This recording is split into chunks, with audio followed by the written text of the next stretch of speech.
mofinaina isan'andro atolotry ny mpitandrina rakotina valina maoly.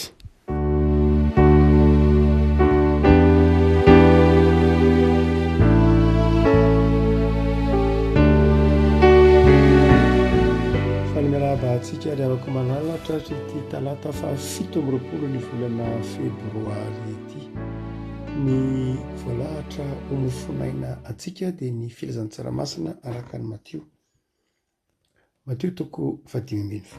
Matio toko 5:10 andiny voalohany ka hatramin'ny andiny fahasivy. Amin'ny anaran'i Jesosy. Dia nakeo amin'i Jesosy ny fariseo sy ny mpanolo-dalàna sasany avy tany Jerosalema ka nanao hoe: nahoana ny mpianatra ao no mandika ny fampianarana voatolotry ny razana fa tsy mba manasa tanana izy raha hihinan-kanina. Ary Jesosy namarika nanao taminy hoe: nahoana kosa ianareo no mandika ny didin'Andriamanitra noho ny fampianarana voatolotra anareo? Fa Andriamanitra efa nanao hoe: manajany rainao sy ny reninao. Izay miteny ratsy ny rainy ny reniny dia atao maty tokoa. Fa hoy kosa ianareo: nazovy no milaza amin'ny rainy ny reniny hoe efa fanatitra ao an'Andriamanitra izay rehetra tokony ahazoanao soavy amiko, dia tsy mba hanaja ny rainy akory izy. Koa dia foananareo ny tenin'Andriamanitra noho ny fampianarana voatolotra anareo. Ry mpiatsara velatsy, marina ny amin'nany Isaia anareo hoe: ity fireneny ity dia manaja ahy amin'ny molony fa ny fony kosa lavitra. Koa foana ny fivavahan'ireo amiko raha mampianatra ny didin'olombelona ho fampianarana izy. Ray masino, manamasinana ny fahamarinana, ny teninao ny fahamarinana. Amen.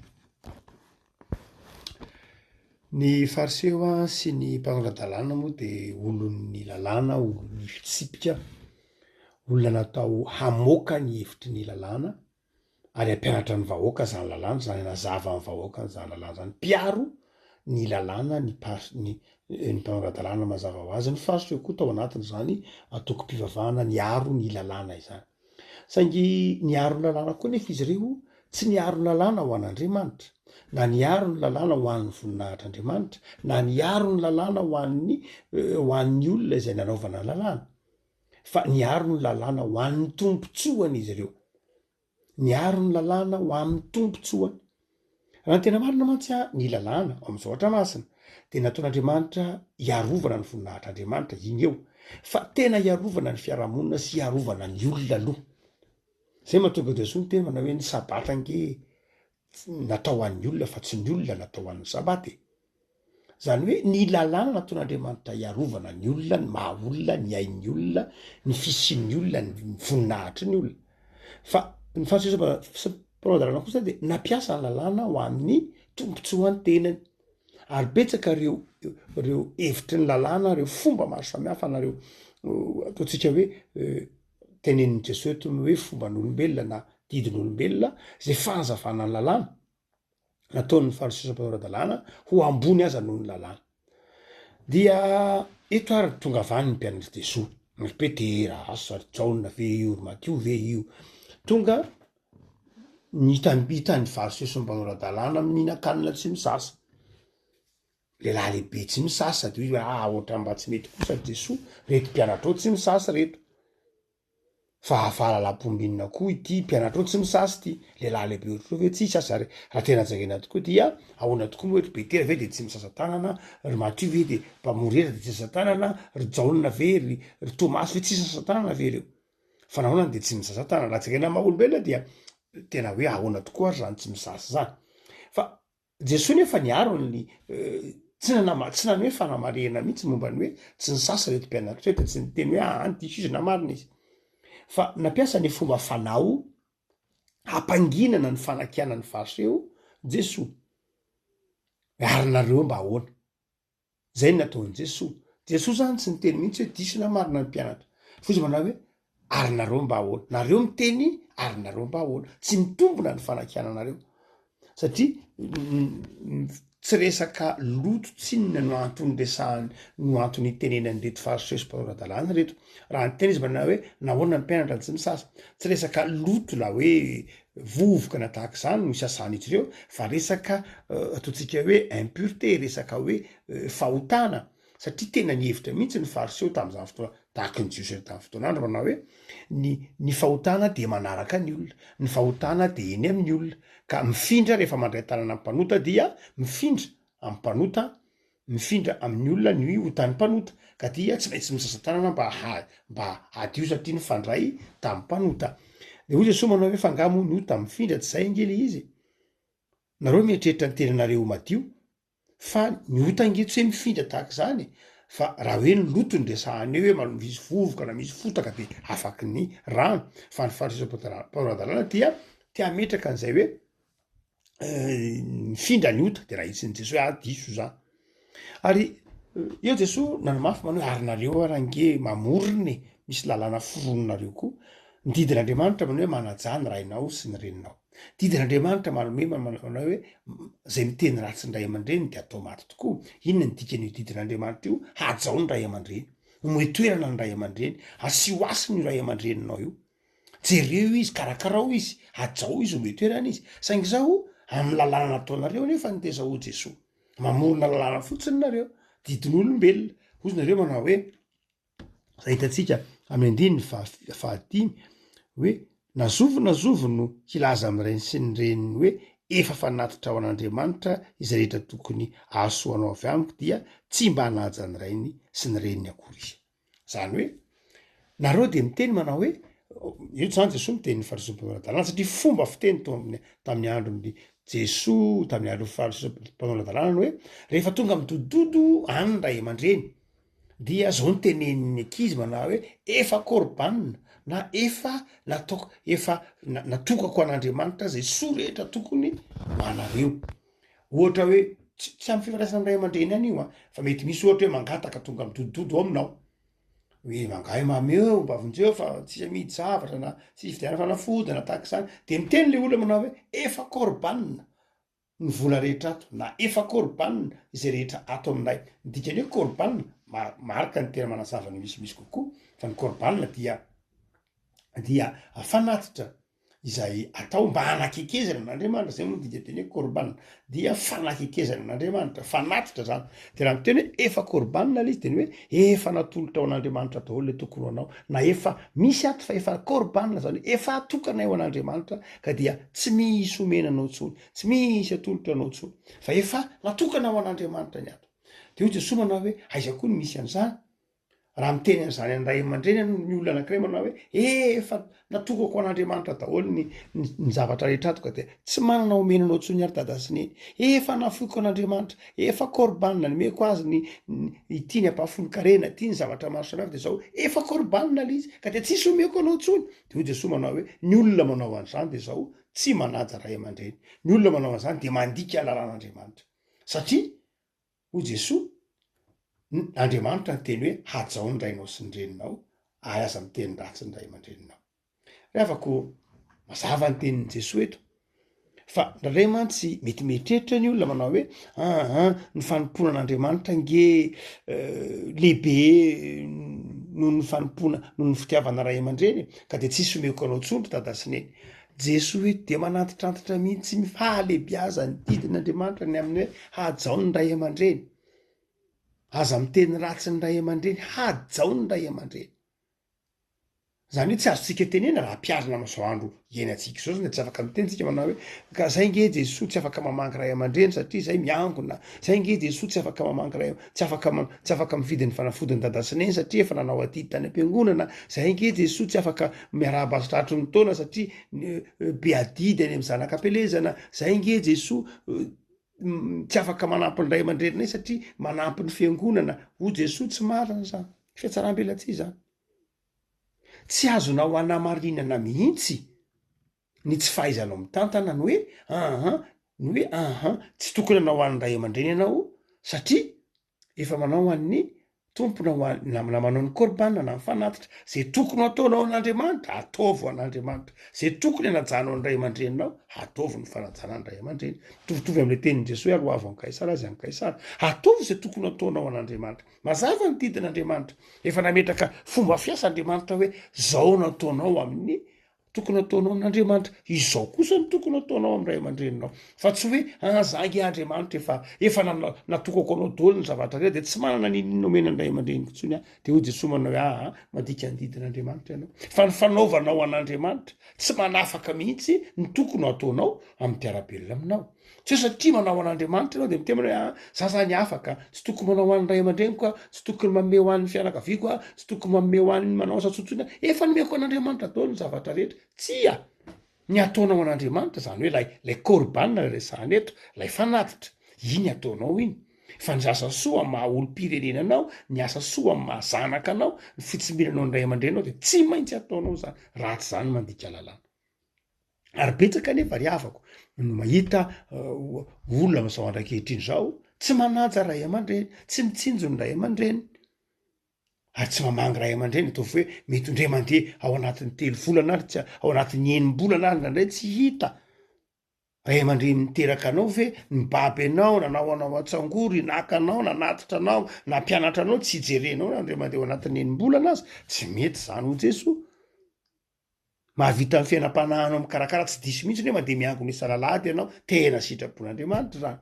Tsy diso mihitsy hoe tokony manao adidy amin'andriamanitra sy ny fiangonana ianao, tena tokony ataonao mihitsy zany, eloka ny tsy fanaovana zany. Fa izao kosa tsy manamarina mihitsy ny anka de za tsy afaka tsy nahita ny ray aman-dreny niteraka afa de navelako any izy amin'ny herintaona indray vao mahita azy, na nandefasako SMS fotsiny izy, na efa nandefasako texto izy de ampy zay, tsy zany mihitsy.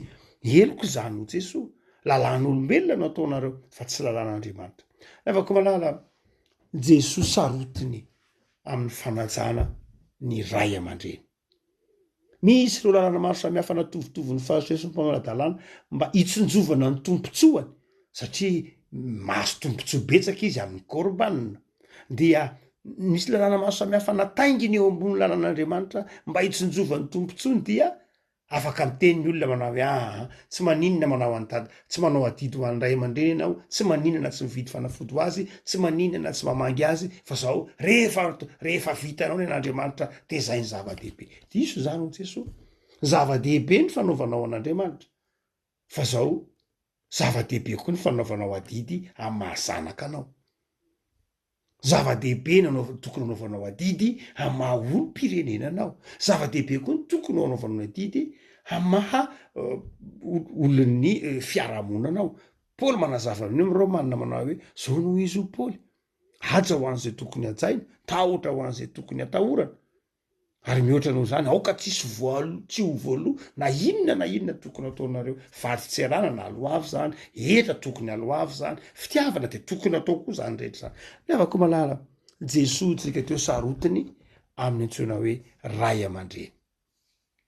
Zao reherantsika zao de miova be ny fiarahamonina. Ny fianakaviana mahatonga ny fiarahamonina miova io de fantatsika fa noho ny toe-javatra iainana. Ina ny toe-javatra iainana? Ny olona rehefa manorina tokantrano amin'izao andro antsika zao de manorina ménage zany, fa tsy manorina foyer, na manorina famille, na manorina fianakaviana, manorina tokantrano ny olona, io zay, fa tsy tena manorina fiainam-pianakaviana. Inona moa no mahasamy hafa azy? Ménage nge na ny fiaina tokantrano resaka ekonomika. Mety misy olona manorina fiaina tokantrano de mifanaraka ao izy, samy hafa angany mety ho samy hafa amin'ny fomba fiainan'izy roa ao, mety tsy fantatro, mety misy fifanarahana ao, mety samy manana ny volany ve, mety samy manana zay veriny mety ve, fa afaka mitena izy ka zay nge mpiray tokantrano. Fa tsy zay ny fiainana, tsy zay ny tokantrano kristianina. Tokantrano kristianina de tokantrano izay mifamatotra amin'ny antsoina hoe fifamatoran'ny raha. Zay maha fianakaviana ny fianakaviana. Fifamatoran'ny ray aman-dreny sy ny zanaka misy raha iraisana, fifamatoran'ny ray tampo misy raha iraisana. Voaingentsika no resaka ilay mpianakaviana tamin'ny tantaran'ny zanaka Adara, lay zokiny tenenin'le ray manao hoe zandronao ange io e. Azay azo andikana lay teny manao hoe ahoana moa zandronao ange io e.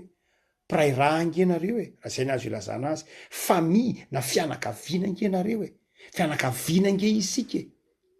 Ary raha fianakaviana zany de zao misy zavatra iarahantsika mibanjana, misy zavatra iarahantsika manatanteraka, tsy fianakaviana tsika raha tsy miara-mibanjana izany toe-javatra izany. Ary izay no tiany tompo ho atsaitsika manao hoe zany ray aman-dreny zany a tsy hoe fanaja fa tsy maintsy ajaina mihitsy ary ny dikany hoe manaja azy de zao mieritreritra am'izay mety fotoana ilany tohana aminao zanaka de manao zany marina fa tsy hoe mindray aman-dreny raha nitaizany olona raha nitaizantsika nanabe atsika de tsy hoe niandry valiny izy tsy akory tsy zay loatra adidiny namelona adidiny ny asa adidiny ny karakara de nanao zany izy raha tsy nanao zany izy dia diso ao anatren'Andriamanitra fa izao koa nefany misy izay adidiko andrasana amy zanaka mamangy mampahery indrindra amin'ny andro pahalehibiazana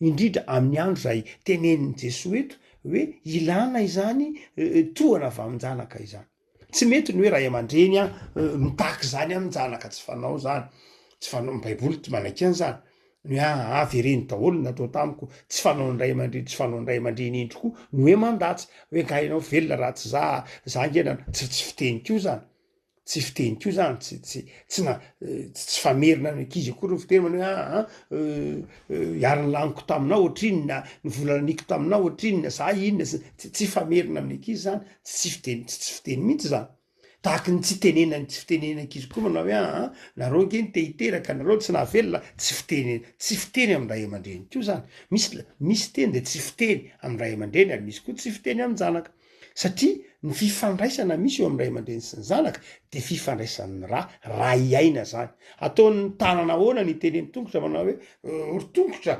ianao nge tsy maloto raha tsy sasako zaranao ara na miteny ny tongotra amy tana manao hoe ke ianao nge tana nga afaka mametsiketsiky raha tsy zany mitondra anao tsy misy vatan'olombelona manao an'zany satria ny antom-pisin'le tanana de efa zay raha teo ny antom-pisin'le tongotra de efa zay raha teo ary de tahak'izay ny hoe ray aman-dreny sy zanaka ny antom-pisin'ny ray aman-dreny de efa zay raha teo amy zanaka ny antom-pisin'ny zanaka raha teo de efa zay raha teo amy ray aman-dreny ny tsy fanaovana izay aza dia mandrava lay satan'ny raha iombonana ao anatin'ny fianakaviana afaka malala hotsika manao hoe miova be ny fiarahamonina ary raha tsy miambina ny kristianina de manjary ny fiarahamonina no mampiditra toetra hafahafa ao anatin'ny ankohonana sy ny fianakaviana de manjary tonga am'izany toe-javatra hoe mifampitsary zany tonga amy toe-javatra hoe manao kajy mihitsy aza ary tonga amy toe-javatra hoe hampamoaka mihitsy ary raha tsy mitandro mety mihoatra noho izany aza mety hifampitsara ary mety fisaraham-bazana mihitsy amy ray aman-dreny sy ny zanaka raha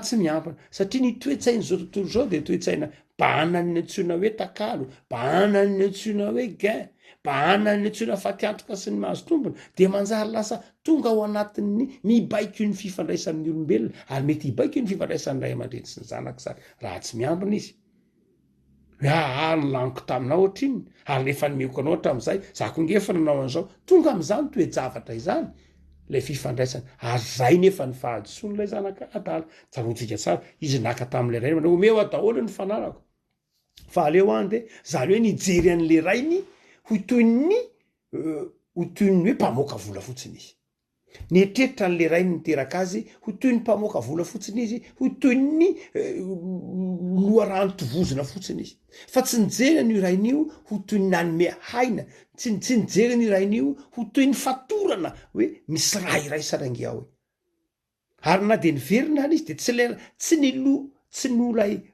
famina no lay fianakaviana natin'ny verenany fa hoe aleo hiverina mba atao toy ny mpanompo de zay nahitsin'i Jesosy zanakadala ngenao ny zanakadala de zay fa ny fifandraisany ray aman-dreny sy ny zanaka de fifandraisana masina fifandraisany zay ataon'i Jesosy tonga ohatra mihitsy Jesosy miteny manao hoe nareo na de adala aza mahalala ny zavatsoa ho an'ny zanaka reo tsy mainka vena renao zay any an-tanitra zany hoe fanaon'ny ray mpianakaviana ny manome zavatsoa ho an'ny zanaka ary fanaon'ny zanaka ny manaja ray aman-dreny no zany dia izany lalàna zany nonoravan'ny fariseho ny ravany zany fifandraisana ary misy fomba maro samihafa mandrava zany fifandraisana eo amy ray aman-dreny sy ny zanaka zany de zao mondialisation hitatsika zao fanatotoroana mandrava izany fifandraisana eo amy ray aman-dreny sy ny zanaka zany de ndraindraira de manjary fifandraisana mifampitsara fifandraisana mifanameloka fifandraisana tsy mampitombo no ifandraisany ray aman-dreny sy ny zanaka re afaka manala eto ary jesosy de tia amerina atsika ao am'izany ataontsika hoe hasin'ny fifandraisana ao anatin'ny fianakaviana izany, fifanajana, fifamelomana, fifanampiana, fifankatiavana, zany no antsoniny hoe fianakaviana. Tsy hoe toeram-panovozana sakafo hoanina na fitafiana na tombontsoa hoan'ny tsirairay ihany ny fianakaviana, fa ny fianakaviana de miara-mibanjina tanjona embonana satria mirafitra ho vatana sy ho tena iray ihany, misy tombontsoa embonana, misy raha iraisana na dikany hoe raha iraisana dia misy aina iraisana, raha iainina ny fianakaviana zay mampaombony anankiray de fahombiazany anankiray, izay fahavoazany anankiray de fahavoazany rehetra. Ivavaksika tompo am'soranao zay noho ny amin'ny anatra ao zay hitanay eo am'Soatra Masina, anatra zay manamafy aty amponay fa tao aminao zay anaja ray aman-dreny, tao aminao zay tandrina ny didinao ary betsaka ny koa ny didin'olombelona fombafomba hatainginay eo ambony didinao, ka very aty anatinay ny tena lanja ny didinao sy ny teninao. Jesosy misotranao zay fa averinao ty ny didinao am'izay tianao hanajana azy.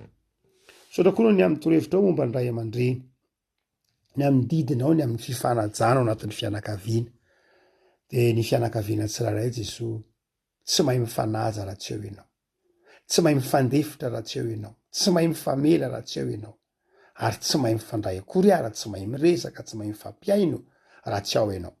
De meteza Jesosy hamangitsy hitsidika ny tokantrano tsirairay mba iorena ny fitiavana sy ny fifankatiavany tsirairay ao amin'ny didinao Andriamanitra. De mivavak'izay ampahirezo am'izao herinandro manomboka izao, ampahirezo zay hanaja ny didinao ho tianao mihoatra ny zavatra rehetra.